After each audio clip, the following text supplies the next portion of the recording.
नमो नमो विद्यार्थियों, हम पढ़ रहे हैं बीए पार्ट फर्स्ट में नीति शतकम, जिसके लेखक हैं भर्तृहरि। और देखिए विद्यार्थियों, नीति शतकम में भर्तृहरि ने क्या कहा है कि वरम पक्षच्छेद समद मघवन मुक्त कुलिस प्रहारैर उद्गच्छत बहुल दहनोद्गार गुरुभिः तुषाराद्रिय सूनोरः पितरि क्लेश व्यवसे न च असौ संपातः पयसि पयसाम पत्योरुचितः। देखिए इसमें क्या है, पहले ऐसा माना जाता है विद्यार्थियों कि प्राचीन समय में जो पर्वत हैं उनके पंख होते थे और वे अपनी पंखों से उड़ करके एक स्थान से दूसरे स्थान पर पहुंच जाते। अब क्या होता, आपको पता है पर्वत कितना बड़ा होता है, और जब पर्वत एक स्थान से दूसरे स्थान पर पहुंच जाए तो बहुत ज़्यादा संख्या में जन धन की हानि होती थी। तो पृथ्वी लोक के वासी इंद्र के पास अपनी समस्या लेकर के पहुँचे। तब इंद्र ने अपने वज्र के प्रहार से पर्वतों के पंख काटे। तो यहाँ पर जो उल्लेख आया है वह उल्लेख इस बात का आया है कि हिमालय के एक पुत्र है जिसका नाम था मैनाक, और जब इंद्र अपने वज्र से उसके पंखों को काट रहा था हिमालय के, तो भयभीत होकर के वह जो मैनाक है वह समुद्र में जाकर के छिप गया। तो इसमें यह बताया गया है कि वह अगर मैनाक प्राण त्याग देता तो श्रेष्ठ था, किंतु जब उसके पिता पर कष्ट आया तो क्या हुआ, उसने भागना श्रेष्ठ समझा। तो जो वह भाग करके गया था यह श्रेष्ठ नहीं था। अब देखिए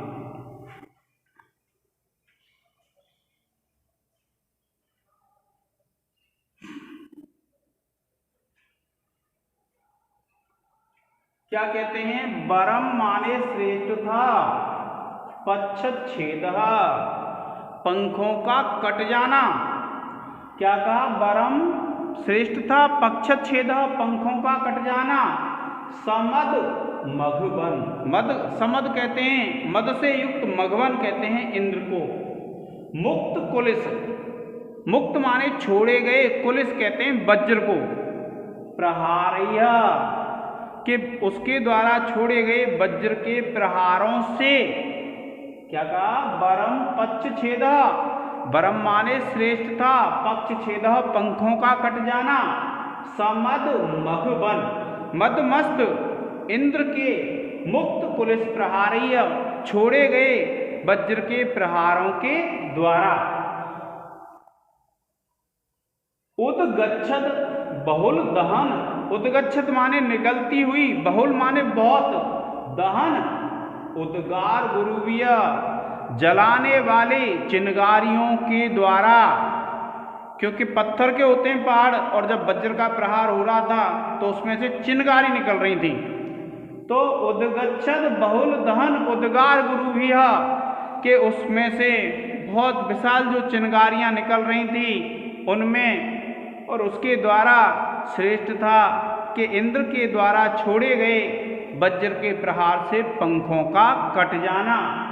तुषाराद्रेय जो हिमालय है जिसमें बर्फ का जो पर्वत है, सूनोह, सूनु कहते हैं पुत्र को, अरे पितरी क्लेश विवसे, पिता पर कष्ट आने पर, न च असौ संपातः पयसी, न च असौ संपातः पयसी पयसाम पत्योचितः, कि इसका जल में जाकर के छिप जाना उचित नहीं था, अपितु यह उचित था कि जब पिताजी पर कष्ट आया तो क्या करना चाहिए था, हिमालय के पुत्र को अगर उसके पंख भी कट जाते तो भी श्रेष्ठ था, किंतु जब उसके पिताजी पर कष्ट आया और वह उस स्थान को छोड़ करके भाग गया और जलों का जो स्वामी होता है समुद्र, उसमें जाकर के छिप गया, यह उसके लिए उचित नहीं था। ठीक है विद्यार्थियों, अब देखिए क्या कहा, कि हिमालय के पुत्र मैनाक के ऊपर उठती हुई आग की ज्वाला के कारण असहनीय गर्भ से चूर इंद्र द्वारा छोड़े गए वज्र के प्रहार से पंखों का कट जाना उचित था, परंतु हाय अरे पिता के ऊपर कष्ट आने पर उसका समुद्र के जल में कूद पड़ना उचित नहीं था। तो इसमें यह बताया गया है विद्यार्थियों कि सामान्य रूप से जो मनस्वी व्यक्ति होते हैं वे अपने प्राणों की रक्षा के लिए कहीं भी छिप जाते हैं, और अगर ऐसा करते हैं तो उनको कीर्ति प्राप्त नहीं होती है। तो ऐसा जो हिमालय के पुत्र ने किया, जो मैनाक था, और जब उस हिमालय पे जब कष्ट आया और उसने ऐसा किया तो वह उचित नहीं था। उसको क्या करना चाहिए था? इंद्र का सामना करना चाहिए था। भले ही इंद्र अपने प्रहारों से, वज्र के प्रहारों से अगर उसके पंखों को काट देता तो कोई बात नहीं थी, लेकिन उसने भयभीत होकर के इस प्रकार से जाकर के छिप गया, यह उसके लिए निंदनीय कार्य था। देखिए, आप देखेंगे इसमें जो छंद है विद्यार्थियों, विशेष लिखेंगे आप।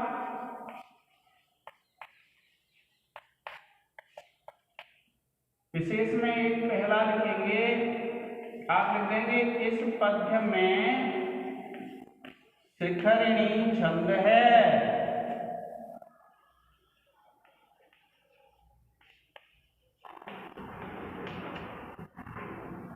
दूसरा है विद्यार्थियों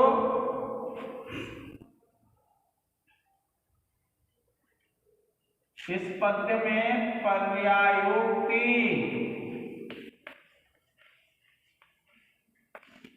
अलंकार है।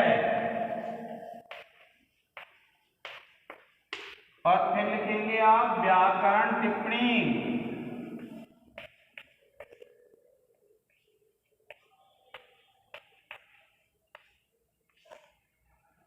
और व्याकरण टिप्पणी में विद्यार्थियों आप लिखेंगे शासौ।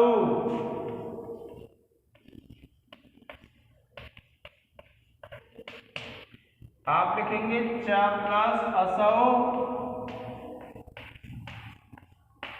और संधि हो जाएगी दीर्घ संधि।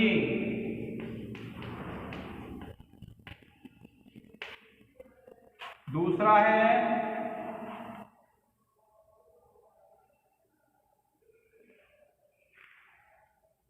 पितरी।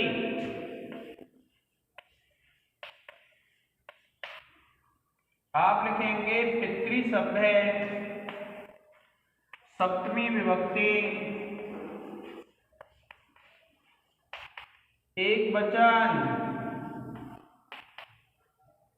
उसके बाद तीसरा है विद्यार्थियों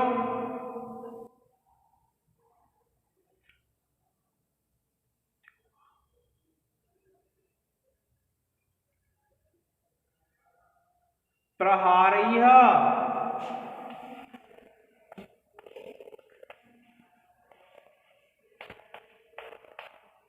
आप लिखेंगे प्रहार शब्द तृतीया बहुवचन। चौथा है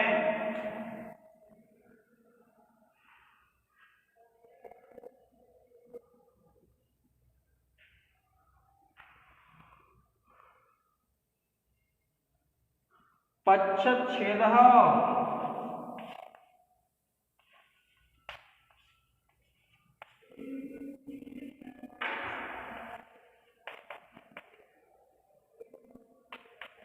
आप लिखेंगे पक्ष प्लस छेदः,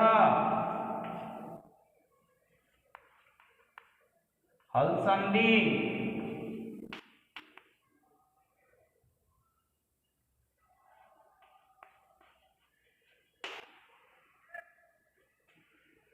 और इसके बाद विद्यार्थियों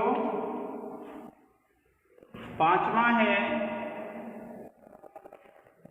पयसी।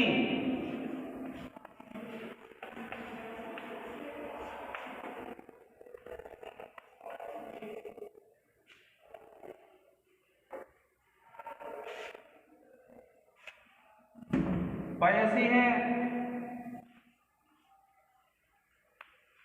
आप लिखेंगे पयस शब्द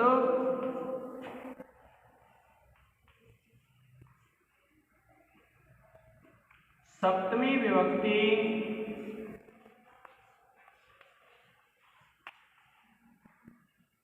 एक वचन।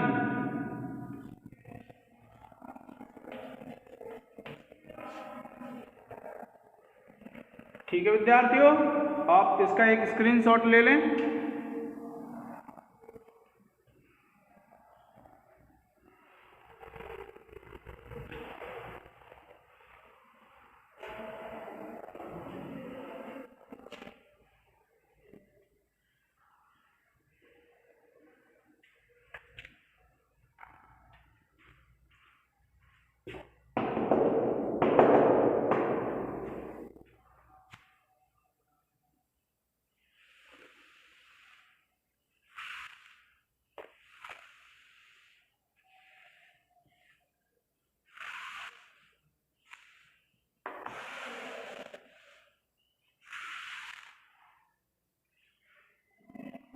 अब देखिए क्या कहते हैं भर्तृहरि। जातिर्यातु रसातलम गुण गणस्तस्यापि अधो गच्छता शीलम शैल तटात् पतत्व विजनम संदेहताम बहनेना शौर्य बैरिणी वज्रम आसु निपतत्व अर्थो अस्तु नः केवलम ये नहीं बिना गुणास्तरण लव प्राया समस्ताय में। इसमें क्या है, भर्तृहरि ने धन के महत्व को बताया है कि इस दुनिया में व्यक्ति धन को अत्यधिक महत्व देता है और धन के बिना संपूर्ण गुण बेकार हो जाते हैं, तिनके के समान होते हैं संपूर्ण गुण। देखिए कि जाति है यातु रसातलम, कि जो जाति है वह किस में चली जाए, रसातल में चली जाए, पाताल में चली जाए। क्या कहा कि जातिर यातु रसातलम, कि जाति माने जाति, यातु माने चली जाए, रसातलम माने पाताल में। गुण गणः गुणों का समूह, तस्य अपि अधोगच्छता उससे भी नीचे चला जाए। क्या कहा, गुण गणः गुणों का जो समूह है, तस्य अपि अधोगच्छता उससे भी नीचे चला जाए। शीलम शैल तटात् पततो, कि जो आचरण होता है वह शैल तटात् पर्वत की चोटी से पततु गिर जाए। और अभिजनम, अभिजन कहते हैं अच्छे कुल में जन्म लेना। संदेहताम अग्निना, कि संदेहताम जल जाए, बहनेना अग्नि के द्वारा। क्या बताया कि शीलम शैल तटात् पततु, जो आचरण है वह तो पर्वत की चोटी से गिर जाए, और अभिजनः संध्याताम बहनिना, और अच्छे कुल में जो जन्म लेना है वह जल जाए अग्नि के द्वारा। शौर्य बैरिणी वज्रम आसु निपततु, शौर्य वीरता पर, बैरी वज्र शीघ्र गिर जाए, और निपततु गिर जाए। अर्थो अस्तु नः केवलम, कि नः माने हमारे पास, अर्थो अस्तु केवलम हमारे पास क्या होना चाहिए, केवल धन होना चाहिए, अर्थ होना चाहिए। अर्थ किसको बोलते हैं, धन को बोलते हैं। और येन एकेन बिना, जिस एक धन के बिना गुणाः तरण लव प्रायाः समस्ताय में, कि ये जो सभी गुण होते हैं वे उस धन के बिना कैसे हो जाते हैं, तिनके के समान प्रतीत होते हैं। अर्थात गुणों का धन के बिना कोई भी महत्व नहीं है।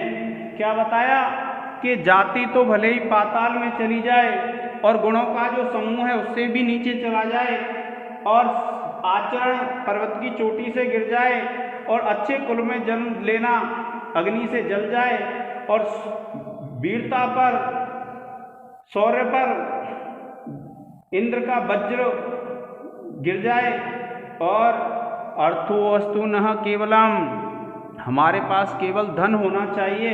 येन एकेन बिना, और जिस एक धन के बिना जो गुण हैं वे तिनके के समान प्रतीत होते हैं। क्या कहा विद्यार्थियों कि जाति चाहे पाताल में चली जाए, गुणों का समूह उससे भी नीचे चला जाए, सदाचार पर्वत के तट से गिरकर चूर चूर हो जाए, कुलीनता आग में जलकर राख हो जाए, शत्रु स्वरूप शौर्य पर वज्रपात हो जाए, और इस प्रकार से सभी नष्ट भ्रष्ट हो जाएं, किंतु धन हमारे पास हो जिसके बिना ये सभी गुण तिनके के समान प्रतीत होते हैं, तिनके के समान हो जाते हैं। देखिए विद्यार्थियों, अब क्या है इसमें जब आप पढ़ेंगे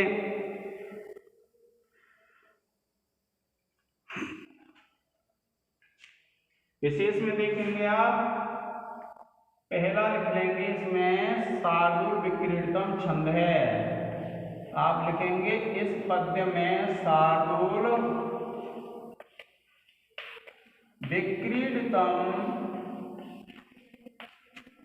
छंद है।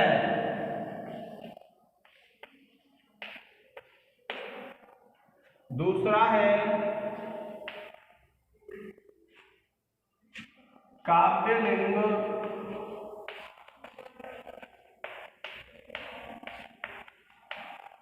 और उपमा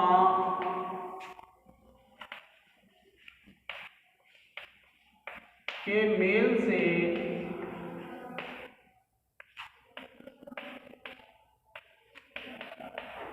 संकर अलंकार है।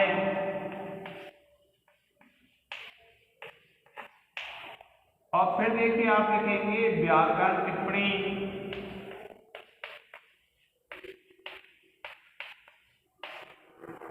व्याकरण टिप्पणी में आप लिखेंगे देखिए जातिर यातु।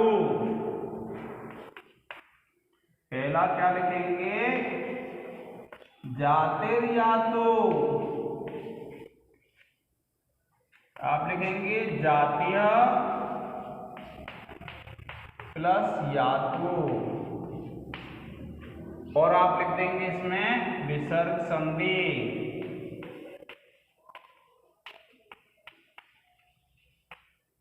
दूसरा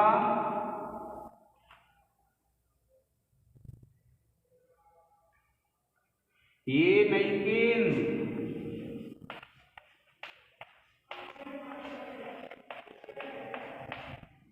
आप लिखेंगे येन प्लस एकेन और आप लिख देंगे इसमें वृद्धि संधि।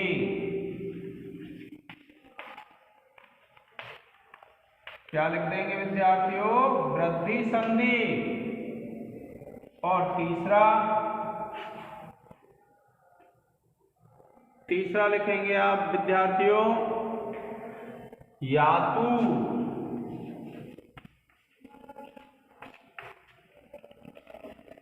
या धातु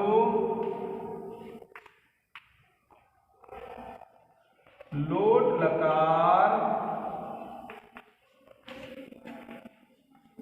प्रथम पुरुष एकवचन।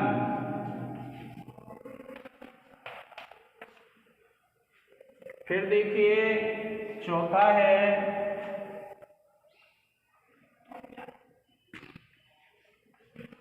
पतत्व अभिजनः। आप लिखेंगे पततु प्लस अभिजनः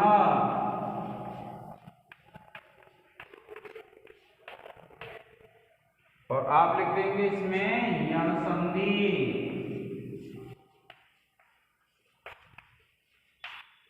फिर उसके बाद आप पांचवा लिख लेंगे पततु। आप लिखेंगे पत धातु लोट लकार प्रथम पुरुष एक वचन। इसी प्रकार विद्यार्थियों जातीय में हो जाएगा जाति शब्द प्रथमा विभक्ति एक वचन। फिर देखिए वहनिना, वहनी शब्द हो जाएगा तृतीया विभक्ति एक वचन। और फिर देखिए शौर्य, शौर्य शब्द हो जाएगा सप्तमी विभक्ति एक वचन। अर्थो अस्तु, अर्थो प्लस अस्तु पूर्व रूप संधि हो जाएगी। ऐसे और भी लिख लेंगे प्रिय विद्यार्थियों, आप इसका एक स्क्रीनशॉट ले लें, फिर आगे पढ़ेंगे।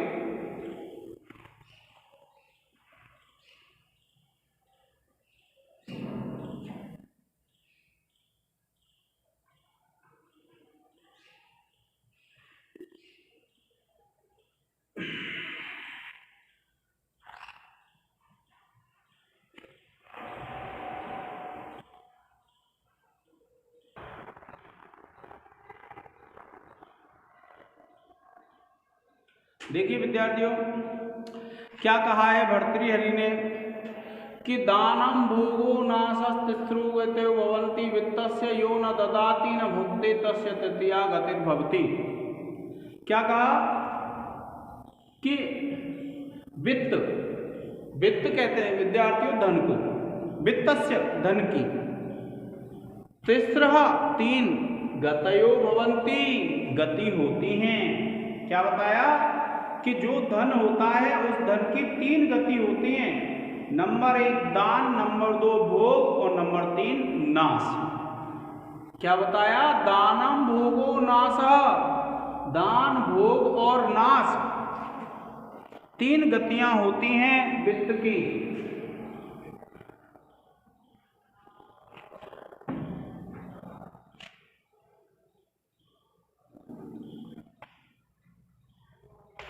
देखिए क्या कहते हैं, दानम भोगो नाशस तिस्रो गतयो भवन्ति वित्तस्य, कि दान भोग और नाश ये तीन, दान भोग और नाश ये तीन वित्त की गतियां होती हैं।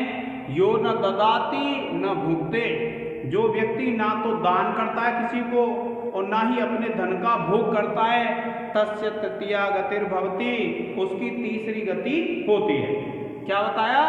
दानम भोगो नाश, कि दान भोग और नाश, तिस्रो गतयो भवन्ति वित्तस्य, तो वित्त की ये तीन गतियां होती हैं। क्या बताया? दानम भोगो नाशस तिस्रो गतयो भवन्ति वित्तस्य, कि दान भोग और नाश ये तीन वित्त की गतियां होती हैं। यो न ददाति न भुक्ते, जो ना तो दान करता है ना ही भोग करता है, तस्य तृतीया गतिर्भवति, उसकी तीसरी गति होती है। क्या बताया विद्यार्थियों? कि दानम भोगो नाशस तिस्रो गतयो भवन्ति वित्तस्य, कि दान भोग और नाश ये वित्त की तीन गतियां होती हैं। यो न ददाति न भुक्ते, जो ना तो दान करता है ना ही भोग करता है, तस्य तृतीया गतिर्भवति, उसकी तीसरी गति होती है। अब देखिए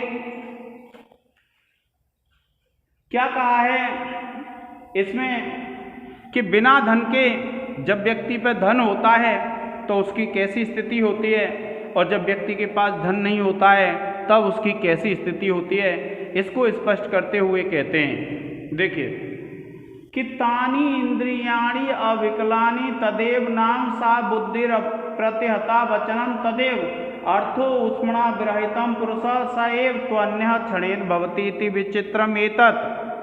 देखिए क्या कहा, तानि इंद्रियाणि, वही तो इंद्रियां होती हैं, और अविकलानी, उनमें कोई विकलता भी नहीं आती है। तदेव नाम, और व्यक्ति का नाम भी वही होता है जो पहले था। सा बुद्धि अप्रत्यहता, और वही बुद्धि होती है अप्रत्यहत, जिसमें कोई दोष नहीं हुआ है। वचनम तदेव, और वचन भी वही होते हैं जो पहले थे। अर्थोस्मणा विरहितः पुरुषः स एव,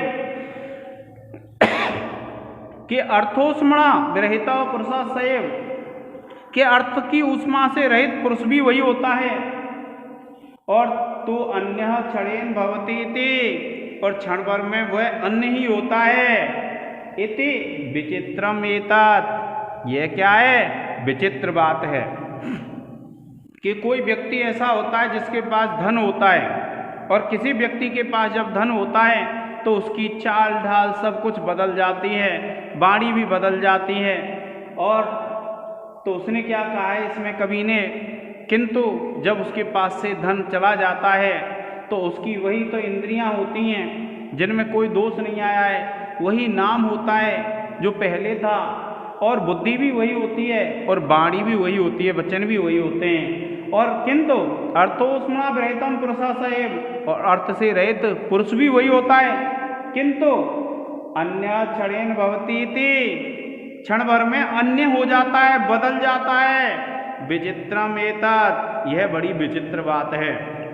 क्योंकि विद्यार्थियों, जब व्यक्ति के पास धन होता है तो वह व्यक्ति वाणी, चाल ढाल उसके सब अलग होते हैं, और जब धन नहीं होता है उसके पास तो क्या होता है, पल भर में उसके सब कुछ बदल जाते हैं, दूसरा जैसा लगने लगता है। यह बड़ी विचित्र बात है, बड़े आश्चर्य की बात है कि तानी इंद्रियाणी अविकलानी, कि उस पुरुष की वे इंद्रियां हैं अविकल, जिनमें कोई दोष नहीं आया है, और तदेव नाम, और उसका वही नाम है जो पहले था, सा बुद्धिया अप्रत्यता, और वही बुद्धि है जो पहले थी, जिसमें कोई दोष नहीं है, विकार नहीं है।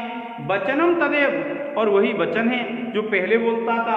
अर्थोष्मणा विरहिता पुरुषा साएव, और अर्थ की ऊष्मा से जो रहित पुरुष है वह भी वही है जो पहले था। तो अन्य क्षणेन भवति इति विचित्रम एतत्, और वह क्षण भर में दूसरा ही हो जाता है। यह बड़ी विचित्र बात है। क्या कहा कि वह जो पुरुष है वह क्षण भर में दूसरा ही हो जाता है। यह बड़ी विचित्र बात है। देखिए क्या कहा कि वही पहले जैसा विकार रहित इंद्रियां हैं, और वही नाम है, वही अकुंठित बुद्धि है, और वही वाणी है, मनुष्य भी वही है। परंतु यह बड़े आश्चर्य की बात है कि धन की गर्मी के बिना वही मनुष्य क्षण भर में कुछ दूसरा सा हो जाता है। देखिए अब आप इसमें विशेष लिखेंगे, ये विद्यार्थी इसमें विशेष लिखने की कोई आवश्यकता नहीं है।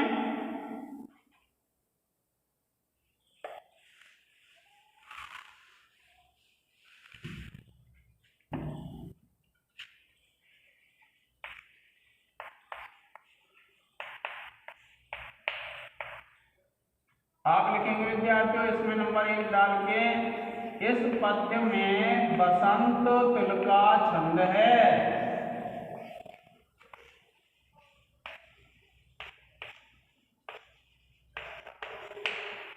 दूसरा है विद्यार्थियों, आप लिखेंगे इस पद्य में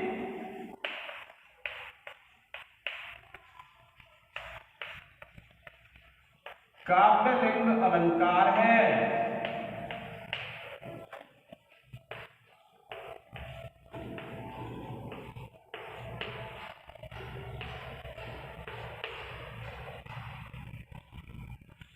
और फिर देखिए व्याकरण टिप्पणी लिखेंगे, और व्याकरण टिप्पणी में आप लिखेंगे, देखिए पहला लिख लेंगे हम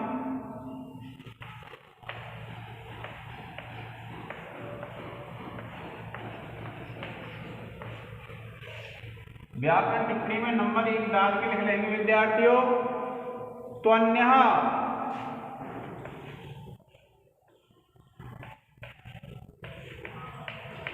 आप लिखेंगे तो प्लस अन्य, और आप लिख देंगे यण संधि।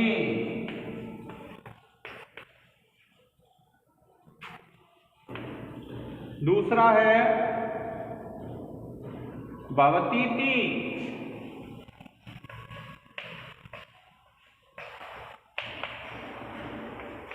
आप लिखेंगे भवती प्लस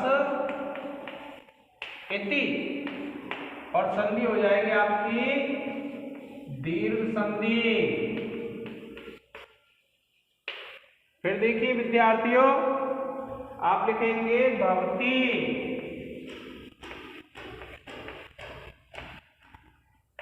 आप लिखेंगे भू धातु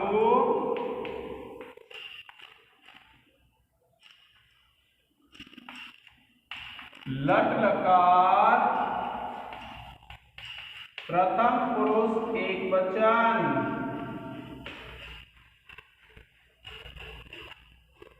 फिर लिखेंगे आप सा,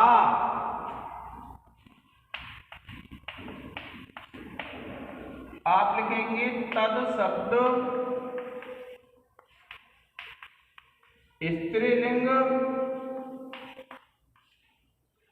प्रथमा विभक्ति एक वचन।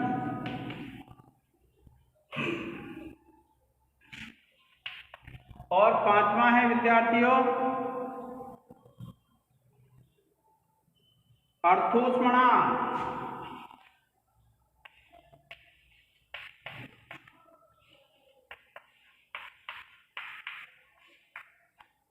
आप लिखेंगे अर्थ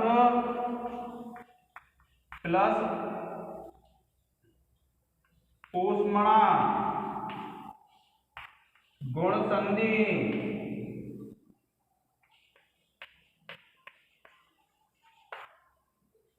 ठीक है विद्यार्थियों, आप इसका एक स्क्रीनशॉट ले लें।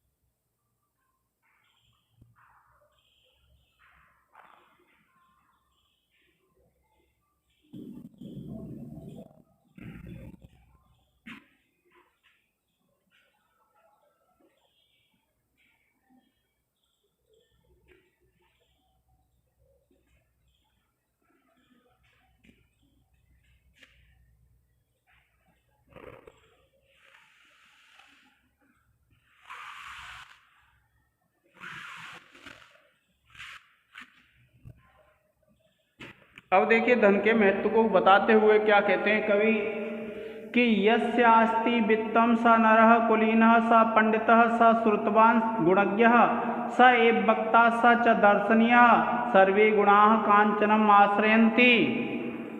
देखिए धन के महत्व को बताते हुए क्या कहते हैं, यस्य अस्ति वित्तम, यस्य माने जिस व्यक्ति के पास, अस्ति माने है, वित्तम माने धन। क्या कहा, यस्य अस्ति वित्तम, जिस व्यक्ति के पास धन है, वित्त है, स नरः कुलीनः, कि स नरः वह व्यक्ति, कुलीनः अच्छे कुल वाला है। क्या कहा, यस्य अस्ति वित्तम, जिस व्यक्ति के पास धन है, स नरः कुलीनः वह मनुष्य कैसा है, कुलीन है। स पंडितः वह विद्वान है, स श्रुतवान वह ज्ञान से युक्त है, गुणज्ञ वह गुणों को जानने वाला है, स एव वक्ता वही बोलने वाला है, और स च दर्शनीय और वही सुंदर है। क्यों, सर्वे गुणाः कांचनम आश्रयन्ति, क्योंकि जो सभी गुण होते हैं वे सोने में निवास करते हैं। क्या बताया विद्यार्थियों कि सर्वे गुणाः कांचनम आश्रयन्ति, क्योंकि सभी जो गुण हैं वे सोने में निवास करते हैं।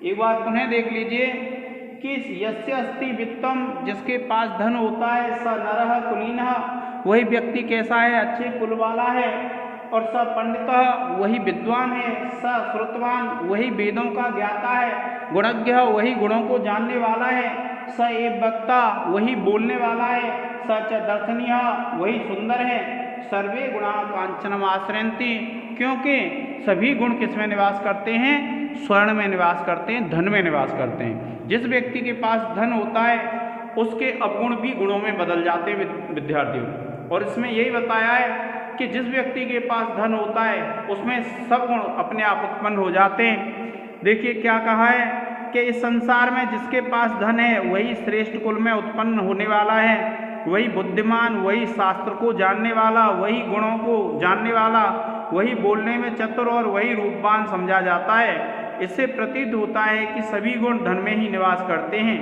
सभी गुण धन में आश्रित रहते हैं, इसलिए जो व्यक्ति धनवान होता है उसे ही अच्छा माना जाता है। ठीक है विद्यार्थियों, अब देखिए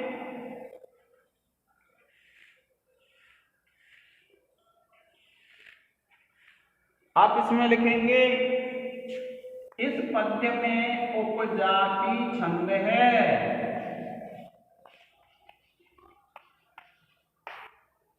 फिर आप लिखेंगे इस पद्य में अर्थांतर न्यास अलंकार है। और फिर व्याकरण टिप्पणी लिखेंगे। तो देखिए पहला लिखता हूं मैं, यस्यास्ति, तो आप लिखेंगे यस्य प्लस अस्ति, और ये हो जाएगी आपकी दीर्घ संधि।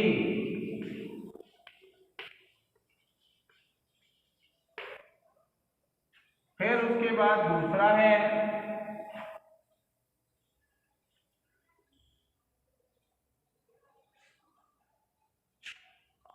वक्ता। आप लिखेंगे बच धातु प्लस त्रिच प्रत्यय। फिर तीसरा है अस्ति। आप लिखेंगे अस धातु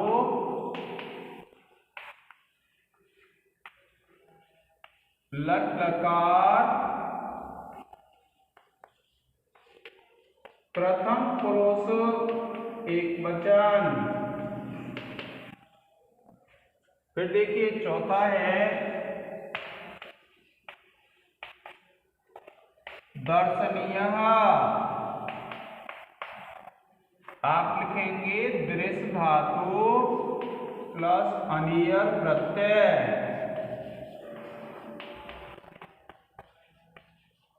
और फिर विद्यार्थियों पांचवा लिखेंगे हम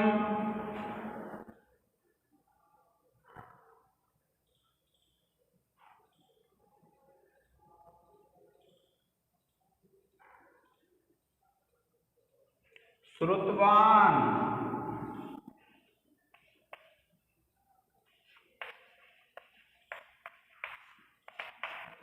आप लिखेंगे शुरु धातु है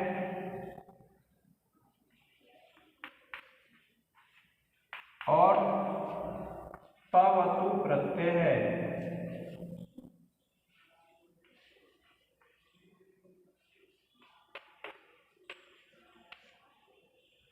छठवां है विद्यार्थियों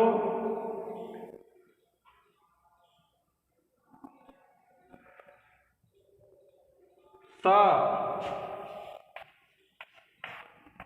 आप लिखेंगे तद शब्द पुल्लिंग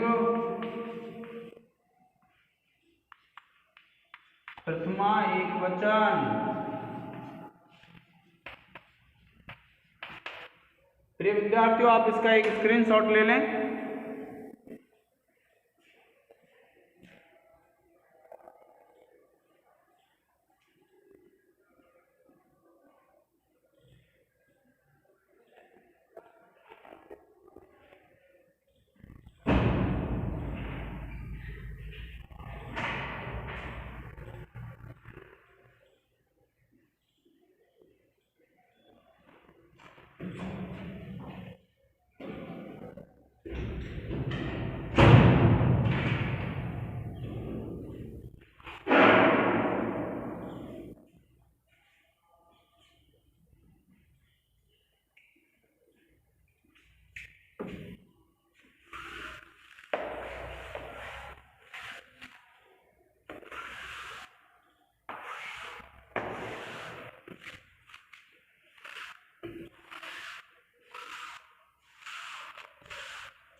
देखिए विद्यार्थियों अब आप पढ़ रहे हैं तृतीय पुस्तक है।